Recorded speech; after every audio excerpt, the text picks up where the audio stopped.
ኑናዩ ዓለም አቀፍ ክርስቲያን አድራሻ መገናኛ ደራርቱ ህንፃ ጋር ቆማችሁ ወደ 22 ስትመለከቱ ለገሰ ፈለቀ ህንፃ የሚል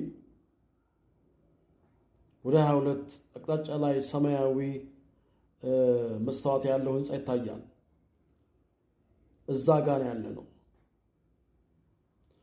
ለገሰ ፈለቀ ህንፃ ጋር ቶታል አለ። ወደ ውስጥ ግቡ። ግቢ ውስጥ ስትገቡ ቫምዳስ የሚል ሲኔማ መታያ አለ። ከሱ ጎን ደግሞ አዲስ ህንፃ አለ። እዛው ግቢ ውስጥ እዛ ግቢ ነው ያለ ነው። አልወጣንም። አድራሻ አልቀየርንም። እዛው ነው ያለ ነው። የምናመልክበት አዳራሽ በኮሪደር ምክንያት ቢፈርስም እዛው ግቢ ነው ያለ ነው። እየመጣችሁ የእግዚአብሔርን ቃል መማር ትችላላችሁ። የእግዚአብሔር ቃል አለ።